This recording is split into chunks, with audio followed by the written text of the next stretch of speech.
Assalamualaikum warahmatullahi wabarakatuh.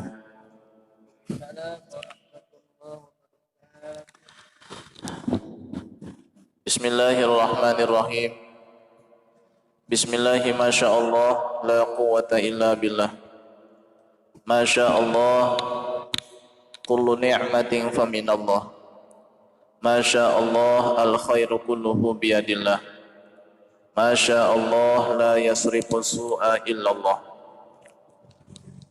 Bismillahi masyaallah al khairu wa syarru kulluhu bimasyiatillah. Alhamdulillah nahmaduhu wa nasta'inuhu wa nastaghfiruh wa na'udzu billahi min syururi anfusina wa min sayyiati a'malina. May yahdihillahu fala mudhillalah wa may yudlil falan tajida lahu waliyyan mursyida. Asyhadu an la ilaha illallah wahdahu la syarikalah wa asyhadu anna sayyidana Muhammadan abduhu wa rasuluhu la nabiyya ba'dah.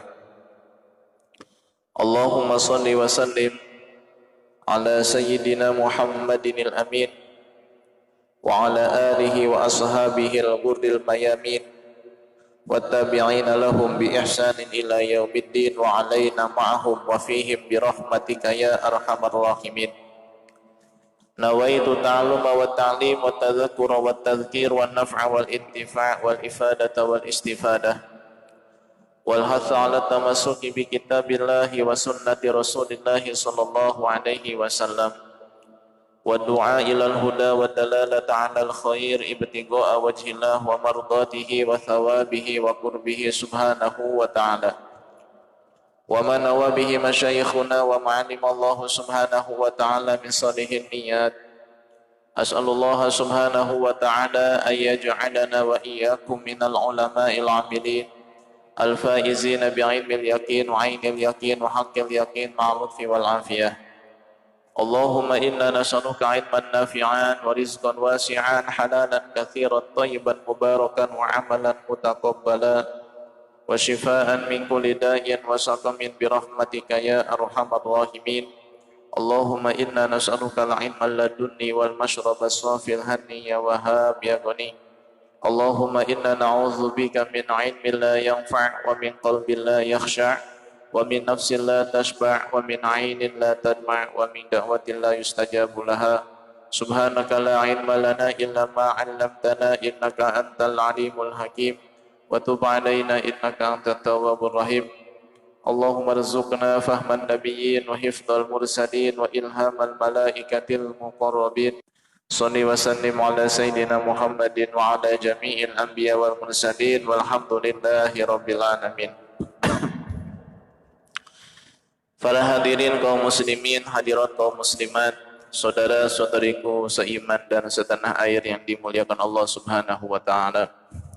Alhamdulillah pada sore hari ini kita bisa bertemu kembali di Masjid Al-Muhajirin dalam keadaan sehat walafiat untuk menghadiri sebuah kajian rutin yaitu fikih dan tasawuf.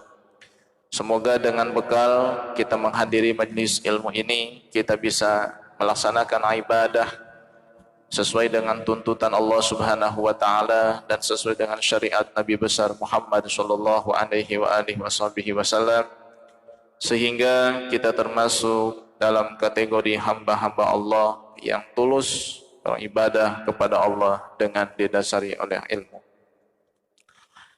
Bismillahirrahmanirrahim. Qala al-musannif rahimahullahu taala wa nafa'ana bihi wa bi ulumi fid dharain.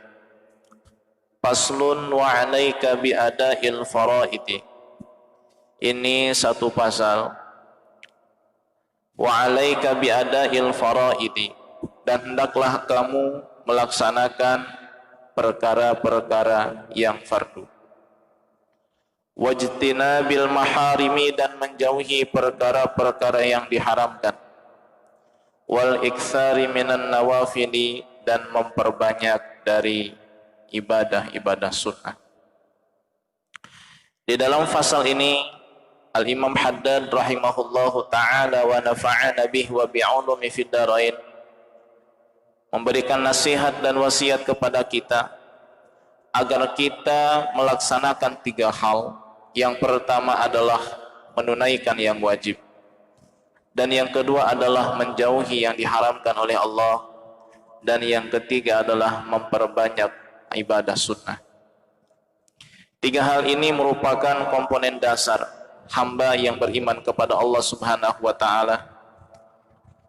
Tatkala ia menginginkan derajat yang dekat dan tinggi di sisi Allah Subhanahu wa ta'ala, tidak ada hamba yang mencapai kedudukan yang tinggi di sisi Allah Subhanahu wa ta'ala tanpa melakukan 3 perkara tadi: melaksanakan ibadah yang wajib, menjauhi perkara yang diharamkan, dan memperbanyak ibadah sunnah. Kalau kita jeli, tatkala Al-Imam Haddad mengatakan wa alaika bi ada'il fara'idi wajtinabil maharim, kemudian beliau mengatakan wal iktsari minan nawafili. Al-Imam Haddad di sini menasihati kita, berwasiat kepada kita agar kita ada faraid, melaksanakan yang fardu-fardu tanpa terkecuali. Apapun yang menjadi kewajiban kita kepada Allah, tunaikan. Baik itu sholat, puasa, zakat, haji, wajib bagi kita, laksanakan sesuai dengan kemampuan kita. Berdasarkan hadis Nabi sallallahu alaihi wasallam, "Iza amartukum bi syai'in fa'tu minhu mastata'tum." Apabila aku memerintahkan kepadamu agar kamu melakukan sesuatu, maka laksanakanlah sesuatu itu sesuai kemampuan kamu.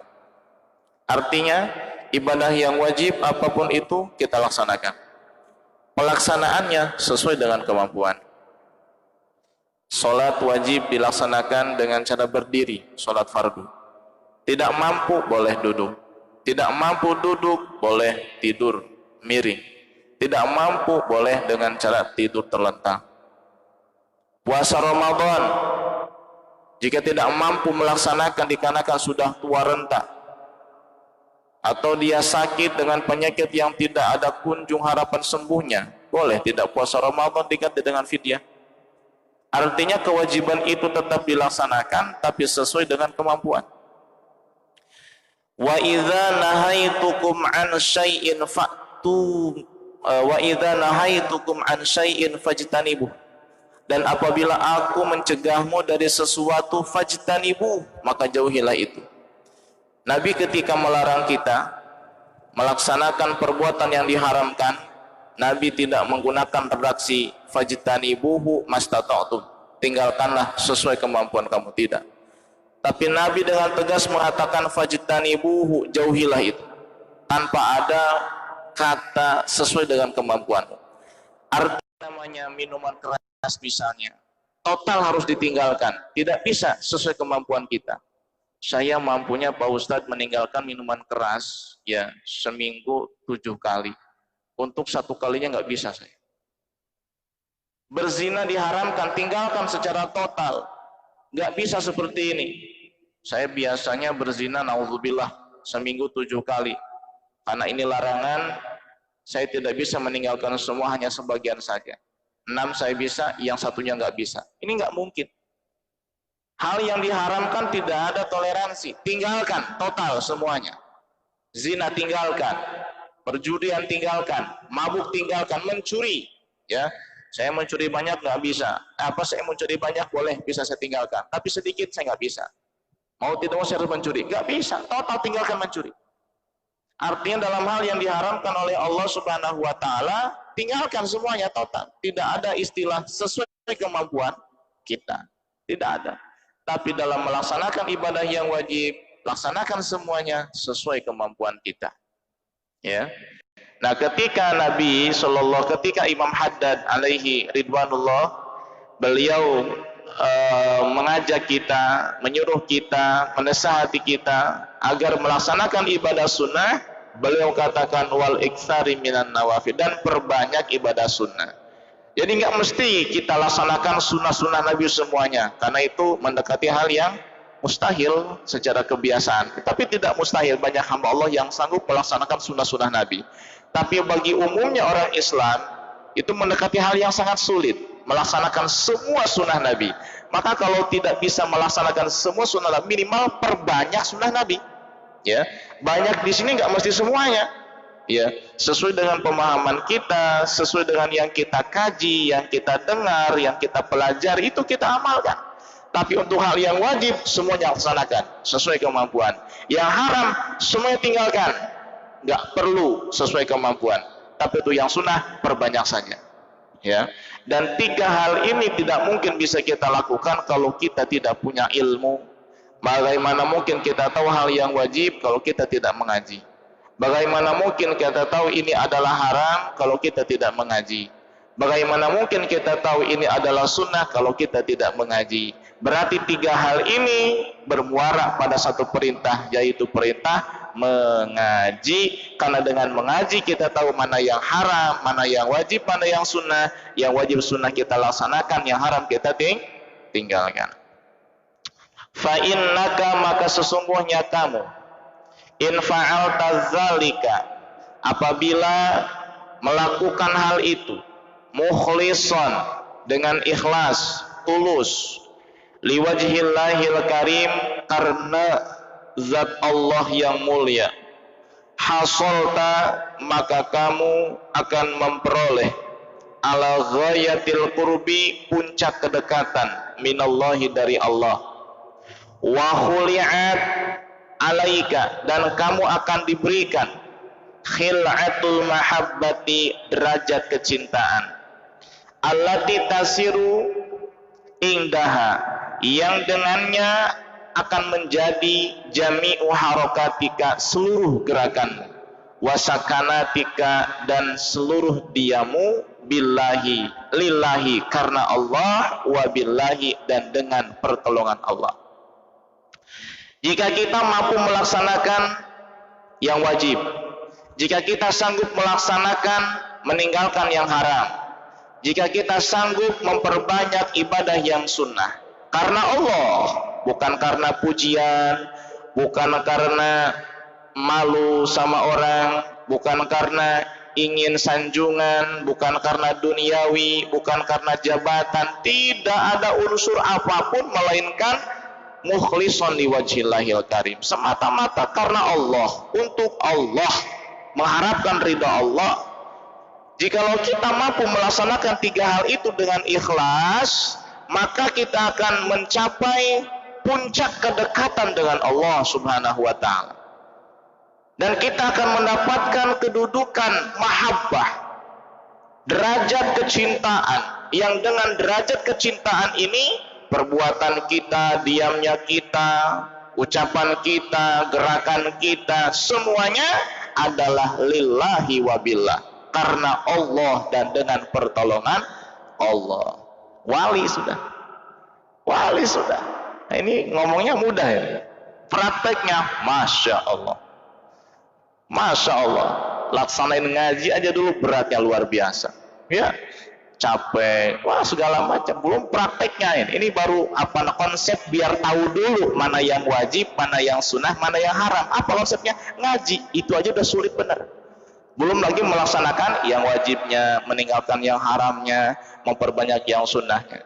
Jadi jalan untuk mencapai kedekatan yang puncak di sisi Allah, derajat cara agar kita mendapatkan kecintaan kepada Allah adalah dengan 3 hal tadi. Laksanakan yang wajib, tinggalkan yang haram, perbanyak sunnah. Udah 3 itu. Mudah kan? Laksanakan yang wajib, tinggalkan yang haram, perbanyak. Mudah tidak? Mudah hafalnya. Prakteknya Masya Allah ya. Tapi tidak ada yang sulit kalau mendapat izin dari Allah dan pertolongan dari Allah Subhanahu wa ta'ala. Ini derajatnya wali ini. Wahiyya khil'atul wilayati, dan ini adalah derajatnya kewalian. Jadi khil'atul wilayah, derajat kewalian. Jadi yang namanya wali berarti dia melaksanakan yang wajib, dia meninggalkan yang haram, dan dia banyak melaksanakan ibadah sunnah. Ini wali kok nggak sholat? Saya mau sholatnya di Mekah, di Mekah.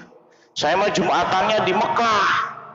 Emangnya waktu Indonesia sama dengan waktu Mekah? Bedanya 4 jam, Mas. Bedanya 4 jam. Orang lain ke masjid jumatan, dia mah nggak ada. Mana? Ke Mekah jumatannya. Orang lain pulang, dia juga pulang. Mekah, Rangkas Bitung kali itu. Masya Allah. Ya, yang namanya wali berarti patuh terhadap syariat. Yang namanya wali berarti pandai melaksanakan yang wajib, meninggalkan yang haram. Ini masa wali kau berzina, naudzubillah. Masa wali bermain judi? Tidak ada wali yang seperti itu. Ya, tidak ada. Ya memang kadang-kadang ada sebagian wali yang nyentrik. Nah itu saya katakan minggu yang lalu, namanya wali apa? Wali majzub, bukan wali kutub ya, wali majzub. Ya, jadi wali majzub itu ya tingkah lakunya secara zahir seperti orang gila, tapi dia hatinya tetap yang diingat hanya Allah. Jangankan ingat kepada orang lain, terhadap dirinya sendiri pun dia lupa, fana. Ya, fana itu artinya nggak ingat sama siapa-siapa, yang dia tanya Allah Subhanahu wa taala. Jadi perilakunya kayak orang gila, kelihatannya nggak sholat. Maka wali majzub itu tidak boleh mengangkat murid, dan kita jangan berguru kepada wali majzub. Nanti beliau keseru, kita ke neraka. Yang itu perilakunya, pakai celana pendek, ya, ada masya Allah telanjang dada, telanjang pusar. Kita ngikutin, kita meneraka urusannya. Kalau beliau ya surga, jangan diikutin. Ya cukup ambil berkahnya, minta doanya, husnuzon, udah wes, bismillah. Ya, jangan dijadikan panutan. Jangan. Kenapa? Karena memang bukan makomnya sebagai uswah, bukan makomnya sebagai panutan pada kala itu. Nanti pada saat dia sadar kembali, dia pun tetap akan menempuh jalan spiritual seperti yang ditempuh oleh para wali-wali yang lainnya. Biasa menjalankan syariat, kemudian meninggalkan yang haram, dan seterusnya. Akan seperti itu nantinya. Seperti yang dialami oleh beberapa wali yang ada di Banten, ya. Ada salah seorang wali, ya, mursyid thariqah Qadiriyah wa Naqsabandiyah. Beliau sebelum menjadi seorang mursyid majzub dulu, ya, kayak orang gila, kadang telanjang bulat, masya Allah, telanjang bulat, sengaja jalan dari Pandeglang ke Kresek, ya, ke Cakung, kayak orang gila, ya. Dia punya isinya meninggalkan dia, kenapa? Oh, sampai gila. Padahal enggak, dia masya Allah saking tergila-gilanya kepada Allah. Tapi subhanallah, kemudian beliau sembuh dan menempuh jalur syariat seperti biasa, dan muridnya banyak. Tapi beliau sudah wafat, ya. Beliau salah satu murid daripada Mama Kazim Asnawi, ya. Mama Kazim Asnawi, tidak perlu saya sebut namanya, dan itu terkenal sekali, ya. Kalau kita mencari mereka yang ahli dalam bidang thariqah, pasti akan mendapatkan kisah seperti itu. Nah, seperti yang dialami oleh Syed Ahmad Al-Badawi, ya. Syed Ahmad Al-Badawi Mesir, beliau sama majzub, ya, tapi kemudian sembuh dari majzubnya. Arti sembuh di sini boleh diberikan kesadaran oleh Allah, sehingga boleh ditempatkan oleh Allah di makom uswah, ya, makom panutan. Akhirnya beliau menjalankan syariat seperti biasa dan kemudian memiliki murid dan seterusnya. Baik, ya, kalau kita jangan majzub-majzuban, ya. Nanti nggak boleh lihat orang gila dikira wali, nanti wali, taunya gila beneran, ya. Nah, wahya khil'atu wilayati, dan itu adalah derajatnya kewalian, makomnya kewalian. Seperti halnya Nabi Khadir alaihissalam. Nah, ini hati-hati juga, ya. Nabi Khadir alaihissalam adalah kekasih Allah. Beliau adalah nabi menurut jumhur para ulama, tapi menurut sebagian ulama beliau adalah hanya seorang wali, ya, bukan nabi.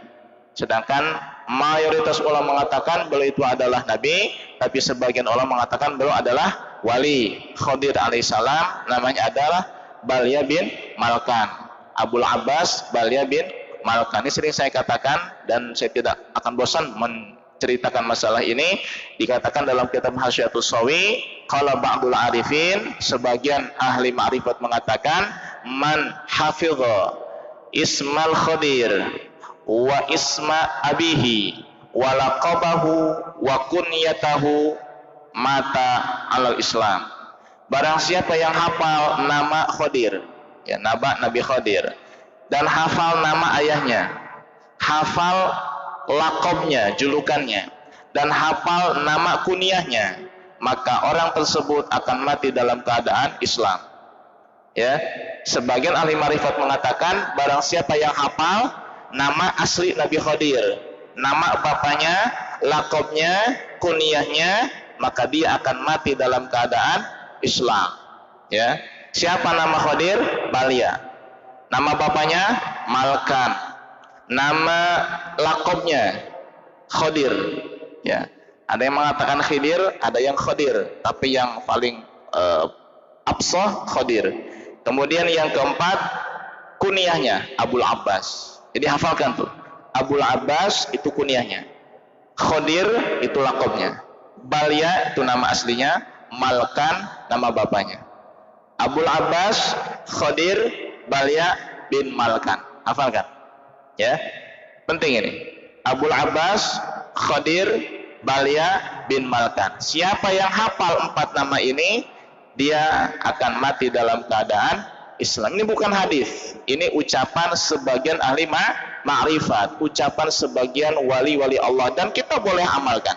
Ya, boleh amalkan, dan insya Allah kita mati dalam keadaan Islam. Amin ya robbal alamin. Pak Ustadz, perlu sholat enggak? Ya, sholat wajib. Ini jangan salah paham, ini orang yang kadang-kadang ambil enaknya doang tuh, ini mantap nih, mati dalam keadaan Islam, yang perlu sholat, waduh, suruh khatimah nanti. Ya, tetap yang syariat dilaksanakan, itu hanya salah satu amalan agar kita wafat dalam keadaan Islam, husnul khatimah. Nah, Khadir ini nasabnya sampai kepada Nabi Nuh alaihissalam. Jadi kalau saya sebutan nasabnya ya, Khadir, namanya siapa? Balia bin Malkan bin Abir bin Falil bin Syalih bin Arfakhshad bin Sam bin Nuh. Nah, itu nasabnya tuh, ya. Nasabnya. Khadir, Balia bin Malkan bin Abir bin Falil bin Syalih bin Arfakhshad bin Sam bin Nuh. Ya, enggak wajib dihafalin. Yang wajib dihafalin nama siapa? Nama Nabi Muhammad dan nama nasabnya, ya. Sampai siapa? Adnan kalau dari bapaknya, kalau dari ibunya sampai siapa? Zuhrah, ya. Aminah Az-Zuhriyah. Aminah binti Wahab sampai Zuhrah. Zuhrah nanti bin Kilab nyambung ke Adnan. Kita mah jangan ngamalin nama yang lain. Silsilah ke atas saja poek. Ya. Bapaknya siapa? Fulan. Kakaknya siapa? Fulan. Uyutnya siapa? Waduh, gelap. Enggak jelas turunan siapa ini. Tapi ngakunya turunan Nabi Adam. Ya, tetap kita turun Nabi Adam alaihi salam. Nah, itu Nabi Khadir alaihi salam, subhanallah ya. Beliau itu sampai sekarang ya tertutup dari pandangan mata-mata manusia kebanyakannya. Hanya sebagian orang yang tahu Khadir itu di mana dan kapan bisa bertemu dengan beliau, seperti apa sosoknya. Sampai sekarang masih hidup. Karena beliau ketika masa Raja Iskandar Dzulqarnain, ketika zaman Nabi Ibrahim alaihissalam, beliau meminum air dari Nahrul Hayah, kali kehidupan, ya, air dari kali kehidupan. Maka beliau diberikan umur panjang oleh Allah, sampai sekarang belum meninggal. Ya, bayangkan dari zaman Nabi Ibrahim berapa ribu tahun, ya, tapi masih hidup. Dan beliau oleh Allah ditugaskan menjaga lautan. Jadi yang menjaga lautan bukan Nyi Roro Kidul. Siapa? Nabi Khadir alaihi salam. Ya, bukan Nyi Roro Kidul, Nabi Khadir alaihi salam. Ya. Dan beliau tinggal di salah satu pulau. Ya, tinggal di salah satu pulau. Nanti saya ceritakan kapan-kapan hikayatnya, panjang sekali. Baik. Bal khilafatul khilafati, bahkan ini adalah derajat kekhalifahan, masya Allah. Jadi khalifah hakiki, pemimpin hakiki, ya, khalifah Allah di atas bumi yang sebenarnya ialah ini. Orang yang melaksanakan perintah Allah yang wajib, dia laksanakan semuanya, yang haram dia tinggalkan, sunnah Nabi dia perbanyak. Itulah sejatinya khalifah Allah di atas muka bumi. Bukan mereka yang memegang kekuasaan, bukan mereka yang jadi pemimpin, bukan mereka yang memegang pemerintahan, bukan. Sejatinya pemimpin di atas muka bumi, hakikat daripada khalifah Allah di muka bumi adalah mereka. Siapa? Yang mendapatkan kecintaan dari Allah dengan melaksanakan yang wajib, meninggalkan yang haram, dan memperbanyak ibadah sunnah. Adapun ini kerajaan dohir, pemerintahan dohir, kekuasaan dohir itu silih berganti dari satu orang ke orang yang lain.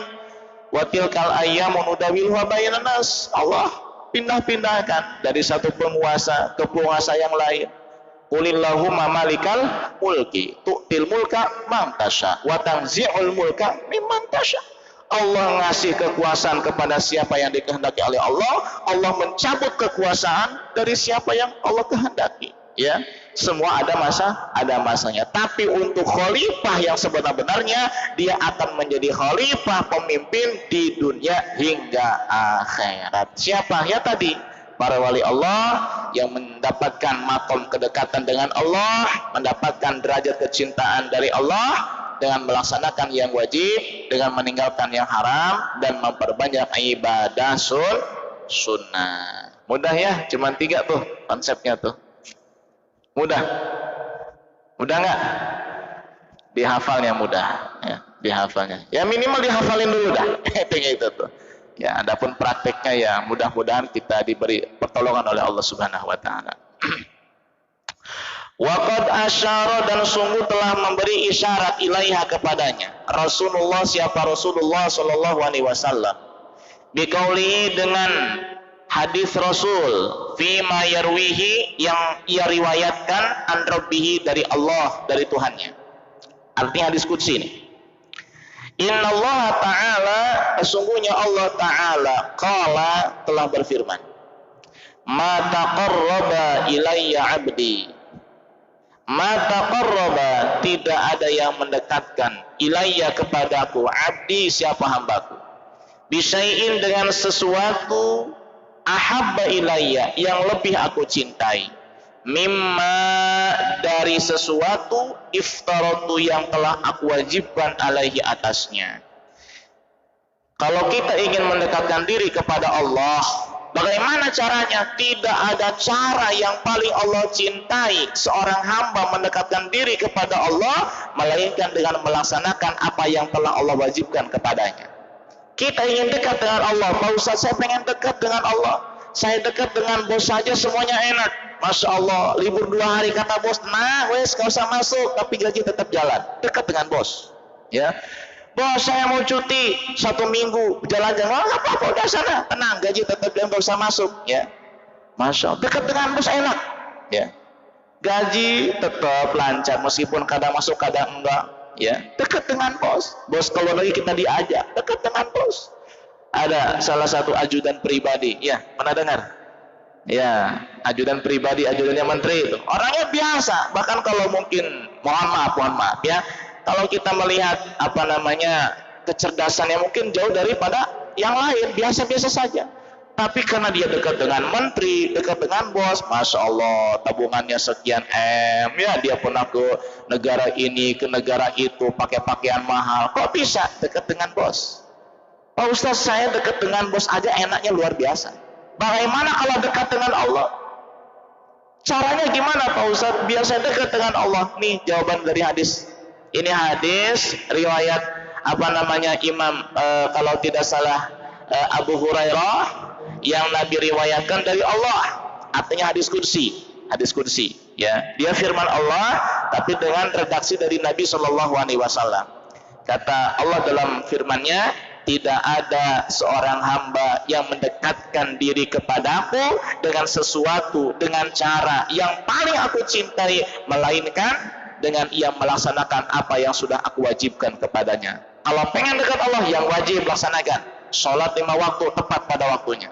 Puasa Ramadan tepat pada waktunya. Yang dulu pernah ditinggal, qadha sekarang.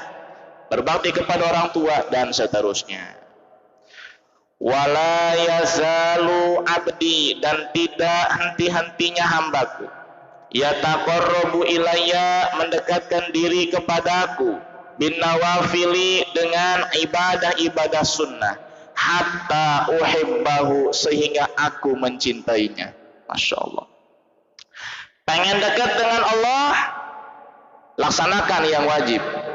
Pengen mendapat kecintaan Allah, perbanyak ibadah sunnah. Ini keterangan. Wala yazalu abdi, dan tidak henti-hentinya hambaku yataqarrabu ilayya, mendekatkan dirinya kepadaku, bin nawafil, dengan melaksanakan ibadah-ibadah sunnah, hatta uhibbah, sehingga aku mencintainya. Jadi bonus hadiah yang akan Allah berikan kepada hamba yang memperbanyak ibadah sunnah adalah mahabbatullah, kecintaan Allah subhanahu wa ta'ala. Kita dikasih kecintaan oleh Allah, kita mendapatkan kecintaan Allah yang ngasih Allah. Jangankan banyak, sedikit aja kita akan melupakan segala-galanya. Ya Allah, bizarrah min mahabbatillah nafna biha angkuli masiwallah. Sebesar atom Allah kasih kecintaannya kepada kita, maka kita akan nafna angkuli masiwallah, kita akan fana, kita akan melupakan segala sesuatu selain daripada Allah. Lupa sama istri, lupa sama anak, waduh. Lupa sama gila dong, enggak. Nanti dia tetap, ya, kalau diberi kekuatan oleh Allah, dia tetap fana kepada Allah, tapi dia bisa bergaul dengan manusia biasa. Dan ini kekuatan yang Allah berikan kepada sebagian hambanya. Wali, tapi dia hidup di tengah-tengah masyarakat seperti manusia normal. Ini yang hebat ya. Ada wali majzub, tingkah lakunya kayak orang gila, banyak keanehan-keanehan. Dibandingkan dengan wali yang kelihatannya biasa saja, hidup di tengah masyarakat, mengajar, mendidik, lebih mulia ini. Kenapa? Karena dia kuat. Dia fana dari selain Allah, tapi dia masih sanggup bergaul dengan masyarakat, dengan manusia. Padahal dia tahu ini wajahnya babi, ini wajahnya kera, ini wajahnya anjing, kelihatan semua, tapi dia sanggup bergaul dengan orang biasa. Ini kan kuat, ya. Ini kan kuat, seperti Habib Umar, itu luar biasa, ya. Fana daripada selain Allah, tapi sanggup mendidik santrinya, sanggup mendidik jamaahnya. Beliau Habib bin Umar, ya, memiliki saudara bukan sekandung, ya, bukan sebapak seibu, tapi saudara di dalam Islam yang dipersaudarakan, yang digabungkan, disatukan oleh gurunya, yaitu Habib Muhammad Al-Haddar, yaitu dengan Habib Syihabuddin, ya, Habib Syihabuddin Al-Masyhur, saudara Habib Abu Bakar Al-Adani. Jadi di Jeddah itu ada salah satu Habib masyhur kewaliannya, namanya Habib Syihabuddin Al-Masyhur. Nah, itu disaudarakan oleh Habib Muhammad Al-Haddad dengan Habib Umar, ya. Ini Habib Syihabuddin luar biasa kewaliannya, terkenal sekali, ya, terkenal sekali. Pernah ada satu orang yang berkata kepada beliau, "Wahai Habib, saya pengen merasakan bagaimana sih jadi wali itu." Kata Habib Syihabuddin, "Kamu nggak bakal sanggup, berat." "Enggak Habib, saya pengen." "Jangan gede-gede lah, dikit aja." "Nyobain jadi wali gimana sih?" "Baik, kalau kamu pengen, saya kasih." Dipegang pundaknya, langsung gelepak pingsan. Kenapa? Ketika dia sadar, dia berkata, "Wahai Habib, apa yang kau berikan kepadaku? Ya sesuai permintaanmu. Sedikit derajat kewalian aku kasih dengan izin Allah." Apa kata laki-laki itu? "Subhanallah, hanya sedikit yang kau berikan kepadaku, tapi seolah-olah aku tertimpa gunung yang paling besar di bumi." Seperti tertimpa gunung. Jadi wali itu nggak enak sebenarnya. Arti nggak enak itu kalau kita masih selampang-selampang, masih pengen dunia, nggak bakal bisa. Berat beban jadi wali itu, ya. Tapi tidak terasa berat. Bagi siapa? Bagi mereka yang memang menginginkan ma'rifat kepada Allah Subhanahu wa Ta'ala, ya. Ini nggak sembarangan menjadi wali enak. Ya. Jadi wali kan anak Pak Ustadz, minta apa dikasih. Ya nggak kayak gitu juga, ya. Wali itu hatinya bersih, penyayang. Oh, kita jadi wali, hancur dunia ini. Ada yang salah sedikit, malaikat sikat. Waduh, hancur dunia ini. Hancur dunia ini. Ya, kalau kita, aduh, masya Allah, ya.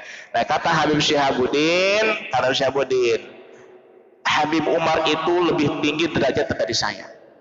Tapi beliau Allah tempatkan fi maqamit ta'lim wa maqamil irsyad. Beliau Allah tempatkan di tempatnya mendidik, di tempatnya memberi nasihat dan dakwah. Ya, kalau Allah nampakkan derajat beliau sebenarnya kalah semua.